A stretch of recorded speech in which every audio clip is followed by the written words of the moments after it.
Hello guys, my name is Om Mishra and I cleared NEET 2021 with 639 marks जिसमें से bio में मेरे full थे 360 on 316 and this video is specifically for all the bio student जो भी bio में subject में अपना 360 on 360 लाना चाहते हैं उनके लिए वीडियो है। तो आज मैं कुछ ऐसे अप्रोचेस, ऐसे ट्रिक्स, ऐसी छोटी मोटी एडवाइजेस देने वाला हूँ जो शायद आपको बूस्ट अप कर सकते हैं कि आप अपने नीट में या अपकमिंग मॉक टेस्ट में आप अपने 360 ला सकते हैं। 90% लोग का फेवरेट सब्जेक्ट होता भी है एंड 50% वेटेज भी होता है, तो उसमें एटलीस्ट 340, 350, 360 स्कोर करना मस्ट है, otherwise you are out of competition. And मेरे 360 आए थे तो मुझे एकदम अच्छे से पता है कि कैसे एक बायो में अप्रोच होनी चाहिए ताकि लोगों की 360 आए। सो स्टार्टिंग विद आपका पेपर एनसीईआरटी से ही आने वाला है। चाहे एआईपीएमटीज भी होते थे वो भी एनसीईआरटी से ही आते थे। वो अलग बात है, पुराने एआईपीएमटीज में पुरानी एनसीईआरटी फॉलो होती थी, इसलिए वहाँ पे अब हमें लगता है कि वो आउट ऑफ था, पर उस समय भी एनसीईआरटी से ही पेपर आता था। और अगर आप लास्ट 2 साल का देखें 2020 में और इस साल 2021 में 90 क्वेश्चन में से 90 क्वेश्चन सिर्फ एनसीईआरटी से आते, एक क्वेश्चन भी नहीं आया था आउट ऑफ एनसीईआरटी। जो आते भी हैं आउट ऑफ एनसीईआरटी वो एनसीईआरटी के ही रहते हैं, पर हाँ वो टफ क्वेश्चन होते हैं। एनसीईआरटी भी एक बहुत इजी बुक नहीं होती कि आप 2-3 बार गो थ्रू किया आप मास्टर हो जाओगे उसमें भी आपको बहुत रीडिंग्स, बहुत मॉक टेस्ट, बहुत क्वेश्चन प्रैक्टिस करनी पड़ेगी, तभी आप क्या पाएंगे। तो पहले अपने माइंडसेट को यही रख के जाना कि हमें एनसीईआरटी सिर्फ ही पढ़नी है और हमारा पेपर एनसीईआरटी से ही बन के आना है। अब एनसीईआरटी पढ़ने का बेस्ट अप्रोच क्या होता है? अगर जो आप 22 के एस्पिरेंट है तो आपके लेक्चर्स तो ऑब्वियसली ख़त्म हो गए होंगे, अब आपका रिवीजन टाइम या सब रिवाइज करोगे या वापस मॉक टेस्ट चालू हो रहे होंगे, तो उनके लिए थोड़ी अलग एडवाइस है। लेकिन जो इनका भी 11th स्टैंडर्ड में है, आप प्लीज़ कोई भी चैप्टर चालू हो रहा है उससे पहले एक बार आप एनसीईआरटी पढ़िए। बोरियत लगे कि कुछ समझ में नहीं आएगा तो भी आप पढ़िए, और उसके बाद जब वो लेक्चर हो जाए तो वापस एनसीईआरटी पढ़िए। और ये वो बाकी बच्चों के लिए भी है जो शायद अभी क्रैश कोर्स पे सिर्फ डिपेंड है कि हम अभी से वापस चालू करेंगे। तो प्लीज़ एक बार आप एनसीईआरटी पढ़िए, वापस लेक्चर्स देखिए, नोट्स बनाइए और फिर एनसीईआरटी पढ़िए। आपको एक क्लियरेंस आएगी कि आपको कैसे एनसीईआरटी में आप शायद 60% समझ गए होगे। 2-3 बार और पढ़िए, शायद 70% समझ गए होगे। ऐसे ही आप फिर मॉक टेस्ट देंगे और नीट के कुछ टाइम तक आप इतनी बार एनसीईआरटी पढ़ लीजिए ताकि आपको अंदर से कॉन्फिडेंस रहता है कि मैंने एनसीईआरटी की एक लाइन पढ़ ली है। क्योंकि चाहे लोग कुछ भी कह ले, टॉपर्स कुछ भी कह ले, मुझे पता है मैंने 360 लाया यही 2 बुक से पढ़ के लाया, इनके बाहर मैं कभी नहीं गया। स्पेशली वो बच्चे जो थोड़ा ओवर एडवांस बनने के लिए ट्रूमैन, अरिहंत या को पता नहीं कौन कौन से एनसाइक्लोपीडिया पढ़ते हैं। लोगों से डिस्ट्रैक्ट मत हो, पेपर पूरा एनसीईआरटी आने वाला है। अब इन 2 एनसीईआरटी में मास्टर कैसे करना है मैं पहले वो बताता हूँ। एनसीईआरटी को समझो, लेक्चर्स हुए, एनसीईआरटी पढ़े, एनसीईआरटी की एक लाइन पढ़ो, अंडरलाइन या हाईलाइट करो। जो भी लाइन में भी डाउट आ रहा है ना वो अपने टीचर से या गूगल पे फाइंड करो। पर हाँ, उनके स्कूल टीचर है, कोचिंग टीचर हो, कोई भी हो, एनसीईआरटी सबको आती, 10 साल से पढ़ा रहे हैं सब लोग। तो एक लाइन को जब तक आप समझ नहीं जाते ना, आप अपने टीचर से पूछें ताकि आप एक पेज पूरा पढ़ें, आपको हर चीज़ की क्लियरेंस हो। अब मैं आपको बताना चाहता हूँ कैसे आप अपनी एनसीईआरटी को खुद ईजी बना सकते हैं। मैंने बनाई, मैं आपको एग्जांपल देना चाहूँगा ह्यूमन रिप्रोडक्शन चैप्टर का। बहुत ही अच्छे से दिया हुआ है, लेकिन काफ़ी चीज़ें उसमें बहुत डायरेक्टली लिख दी हैं एनसीईआरटी। फॉर एग्जांपल आप ये पैरा अगर आप देख सकते हो तो इसमें मेल रिप्रोडक्टिव सिस्टम का एक फ्लो चार्ट जैसा दिया हुआ है, पर उन्होंने फ्लो चार्ट के फॉर्म में नहीं दिया, उन्होंने डायरेक्ट पैरा लिख दिया। पर मैंने यहाँ नीचे बना के रखा है कि सिमेनिफेरस ट्रिब्यूल, रीटे टेस्टिस आता है, फिर वासा इफ्रेंशिया आता है, फिर एपिडिडमाइसिस आता है, फिर वासा डिफरेंशिया आता है, and then loops for the urinary bladder. एक छोटी छोटी चीज़ आप एनसीईआरटी लिखो।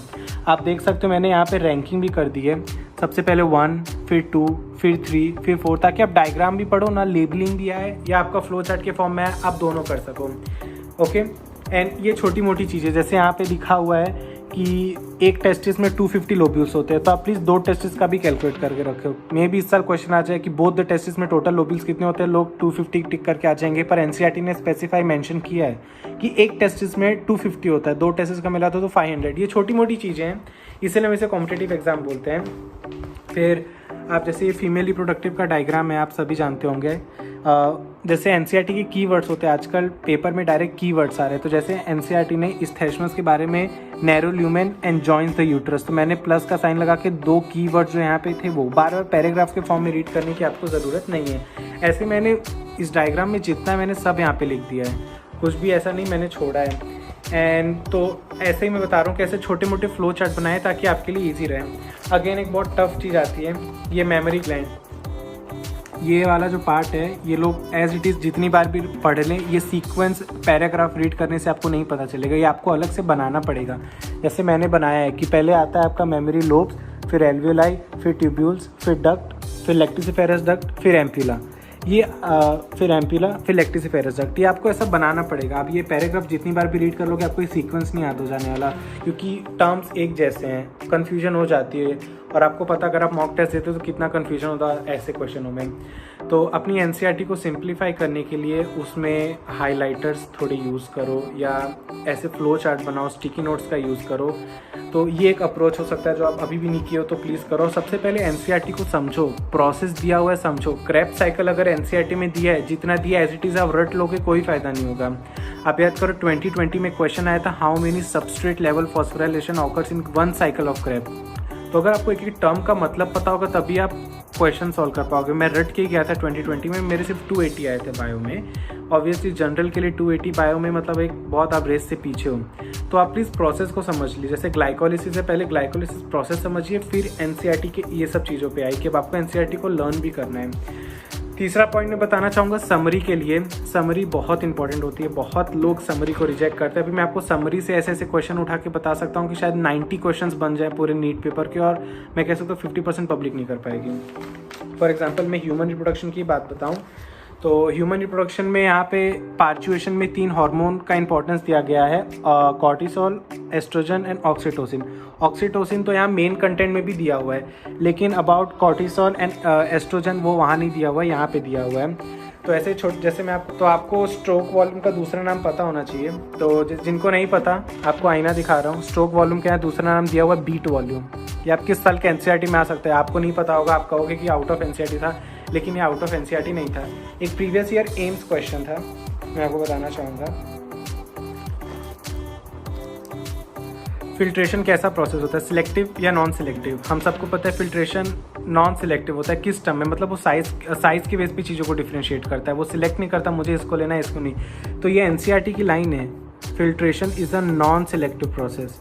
तो ये छोटी मोटी चीज़ें आपको पता होनी चाहिए कि जो समरी में दी गई हैं। अगेन आप जाओगे तो यहाँ पे एक्सरसाइज में भी आपको अच्छे खासे मैच द कॉलम मिल जाएंगे, फिल इन द ब्लैंक्स मिल जाएंगे, और काफ़ी ऐसे क्वेश्चन आपको एनसीईआरटी के एक्सरसाइज में मिलेंगे जिनका आंसर शायद डायरेक्टली टेक्स्ट में आप ना मिले। तो टीचर्स की आप मदद लीजिए, क्योंकि एनसीईआरटी तो आप जैसे मॉर्फोलॉजी में भी आपको बहुत टफ होता होगा, एग्जाम्पल्स उसमें भर के हैं, तो उनकी लिस्ट बना लीजिए, निमोनिक्स याद कर लीजिए, क्योंकि आपको ऐसे याद करने पड़ेंगे।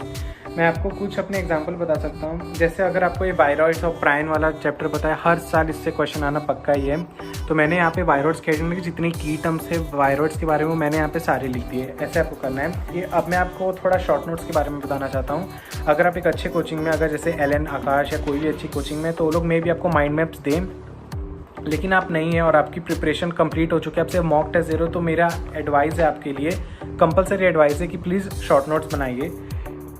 जैसे आप एनाटॉमी पता होगा, मॉर्फोलॉजी के बाद प्लांट एनाटॉमी चैप्टर है एक, एंड वो कितना लंबा चैप्टर है हम सबको पता है, लेकिन आप देख सकते हैं मैंने उसे A4 साइज पेपर में कंसाइज किया। ये first page, this is the second, this is the third and this is the fourth. बस ये 4 पेज में मैंने पूरा चैप्टर के एक एक वर्ड लिखे हुए हैं। आई कैन श्योर कोई बच्चा उसकी एनसीईआरटी पढ़े और ये मेरे नोट्स पढ़े, वो इक्वल ही हैं। उसका मेन रीज़न मैं बताता हूँ कि क्योंकि मैंने अपनी एनसीईआरटी को इतनी बार पढ़ा है कि मुझे पता है कि मुझे कौन कौन से पॉइंट, जैसे आप देख सकते हो स्प्रिंग वुड हुआ, ऑटम वुड हुआ, ये मैंने यहाँ पे कैसे लिख लिए। या अगर आप ट्रैकिड्स वाला पार्ट पढ़े होगे, वो कितना पूरा पैराग्राफ के फॉर्म में ही दे दिया है, पर आप देख सकते हैं मैंने कैसे ट्रैकिड्स, स्क्लेराइड्स, ये सब के जो कीवर्ड्स हैं वो मैंने लिखे हैं, क्योंकि अब पेपर में कीवर्ड्स ही आ रहे हैं। अगर आपको कीवर्ड्स पता होंगे तो आप कॉन्फिडेंट रहोगे और वो 3 आवर्स के प्रेशर में आप टिक कर पाओगे। अगर आप कॉन्फिडेंट नहीं हो पाए, कीवर्ड्स में कंफ्यूज हो गए, तो आप अगेन +4 से डायरेक्ट -1 पे भी आप आ सकते हो।